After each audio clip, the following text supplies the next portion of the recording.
can't be free. Everybody wanna judge, say I'm a thug, I'm a player, I'm a simple, why I can't be me? When I walk up in the store, all the Karens get to staring at me. Put my heart in my music, it's still on my sleeve. Everybody been portrayed. So fam, what's the word? It's your boy Spiritual Trey, and I am proud and honored to say it is now episode 100 of the Soulful Thoughts blog. And today we celebrating by coming to a location that was very symbolic of, you know, the journey that I took to even make it to this 100th episode. If y'all don't know, I am scared of heights, so it took a lot of growth in me to even come to this place. Like, the camera is not doing it justice of how high up it is. These stairs are no joke.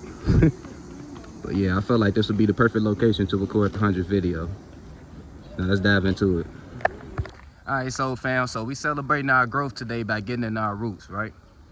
And I wanted to talk about the 6 steps to sustaining and creating a powerful aura. Once again, the 6 steps to creating and sustaining a powerful aura. First things first, before we dive in, don't forget to like, subscribe, and share. If y'all want to see our boy in the algorithm, let's get into it.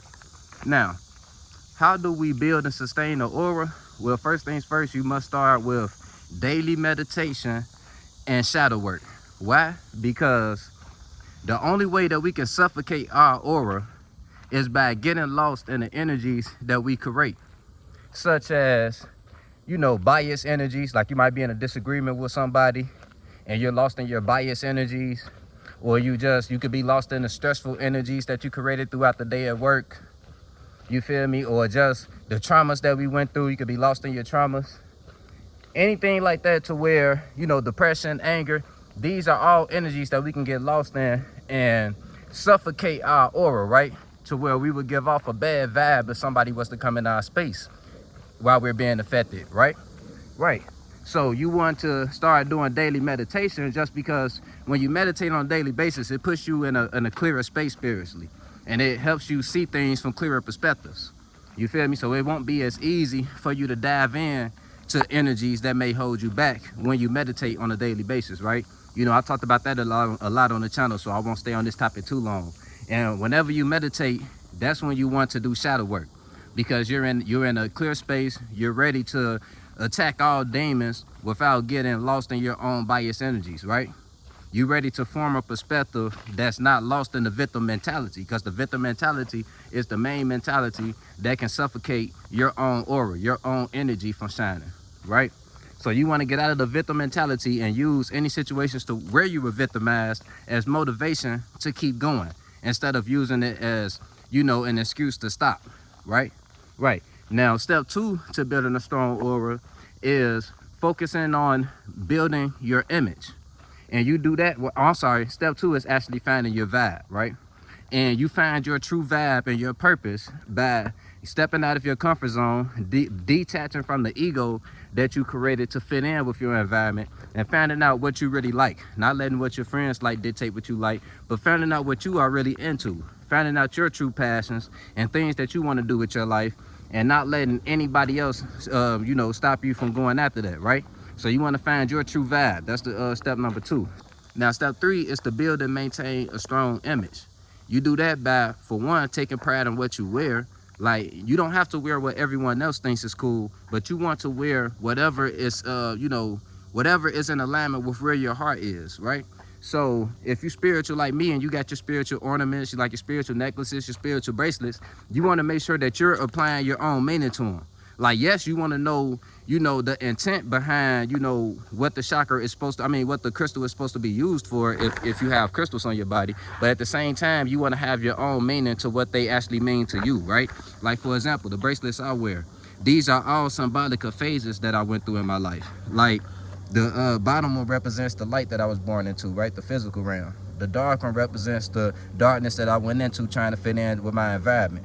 The African spiritual one, which is actually supposed to be the third one, it's not supposed to be on top, that represents the African spirituality, the door that led me into who I am today, which this colorful one represents, which is native individual spirituality, right? To where now I'm not necessarily focused on, you know, African history, and, you know, I still honor my African roots, of course, but it's not as much about focusing on one culture. I'm focused on myself, you feel me, and helping the world around me expand from me expanding within myself, you feel me. So that's what my spirituality represents now, and that's what these bracelets represent.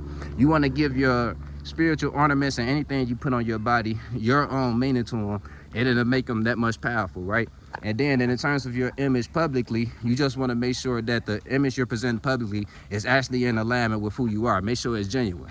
Because trust me, people can sense, you know, when you being something that you're not. So the more genuine you are, the stronger your aura will be. You feel me? So that's step 3, building a genuine, strong image. Step 4 is to stand on that image regardless of validation.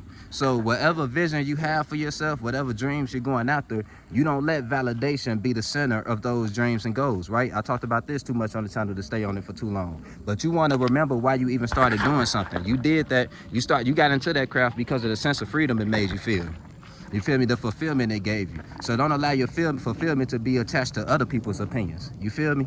So that's step 4. Step 5 is the spark mechanisms. Whatever you are into, you find your own signature way of diving into that craft. So for example, I got this spiritual channel, right? One thing that I've done to separate myself is by starting this 9-step series. You feel me? Even though it's only 6 steps on this video.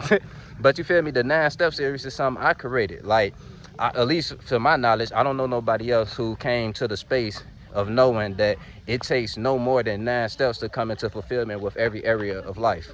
I don't think no one else did, right? So that's a new mechanism that I sparked, to where if anybody else wants to get in life coaching, they might start life coaching their clients with this type of, you know, strategy. And I could change the life coaching game with that, right? And even if I don't, just me having a unique way of teaching makes my channel more attractive, right? Right, and no matter what you into, even if it's just creating a logo, just creating your own unique logo that can't nobody steal, that has your own energy within it. You feel me? You just want to have your own signature in whatever you're doing, right? So that's going to make that chakra, that vision, that goal, that business even more powerful, even more attractive to the next spirit. Now, step 6, and the final step to building a strong, sustained aura, is establishing family traditions. Right? Because we all have our own family traditions that we grew up with, right? Now, a lot of us just went along with whatever the government gave us, like the government's holidays and the government's traditions.